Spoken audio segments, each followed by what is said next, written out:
Joining us on the Baby Boomer Report right now, Dick Anderson, former NFL All-Pro, played for the Miami Dolphins, part of the 17-0 season, played at the University of Colorado, scratch golfer, still on the senior tour if you wanted to be, actually, Dick. No, I scratched myself.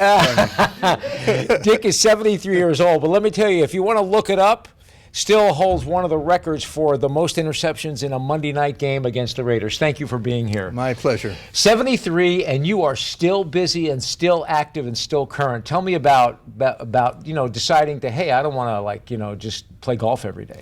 Well, my dad lived to be 100 and was active all the time, always doing something. And family didn't want him to retire because they thought he would, not do anything. And 2 years later, he said, I want to thank you because you're the only one that told me to retire. And he says, I have no time in the day. I'm busy all the time. So I think as long as you stay busy and keep your mind going, that you should do that as best you can. And it seems to me that every time I see you, and while we all get older, your energy level never seems to wane. Do you attribute that partly to staying busy and keeping your mind active? Absolutely. I think it's important that you do that. And the older you get, you kind of get smarter and you don't drink as much and you try to eat better and, I'm trying to reach 100 like my dad did. I don't know if I'll make it or not. But Well, this is the night, though, you really need willpower because when you're with the old boys and, talk about drinking too much and eating too much, you got some big boys out there who still can, handle both.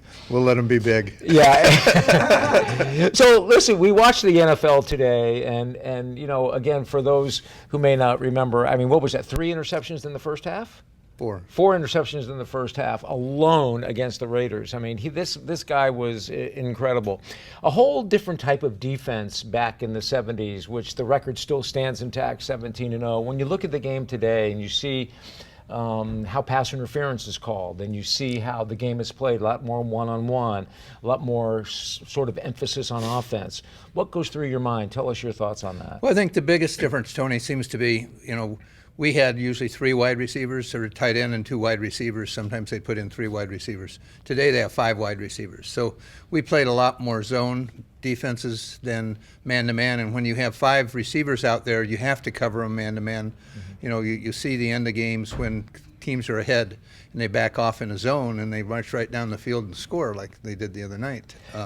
And so, our defense was really, we did 2 things. One, we lined up the same every play, regardless of whether it's a zone, a blitz, or a man coverage.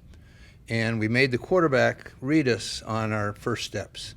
In fact, Joe Namath still comes up to me and swears at me and says, you so-and-so, says, you and Jake were never where you're supposed to be. I said, no, we were where we were supposed to be. You just didn't know where it was. And the pass interference, the way it's called today, do you think it's a little more strict than it was? Do you think it's a little more lenient? Do you think it's inconsistent? And I know it's very subjective how it's called by the It is very official. subjective. And I think today the players are bigger, faster, and stronger. The defensive backs are probably one of the only positions that the weight is the same or it's a little bit less. And because they play so much man coverage, they're always banging people. Mm-hmm. And so I think the referees are a little bit too call things that they shouldn't.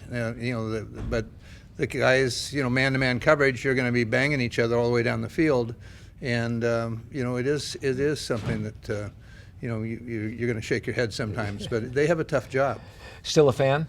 Still Watch a fan. the games? Yeah, if I'm in town, I go to all the Dolphin games. Yeah, and any advice you can give now to those people who are kind of getting up in age and getting into that baby boomer, that feeling, their AARP, they got their Medicare already. I have all that stuff. Yeah, as do I. I got it at 70. Any advice you can give them? I think the biggest advice is to stay busy and stay active and watch what you eat and exercise as best you can. And so, if you do those kind of things and you don't get cancer or you don't have a heart attack, then I think you have a chance to live a long time. Thanks a lot, Dick. It's always a Tony, pleasure. Always great seeing you. Great to see you as well. Thank you.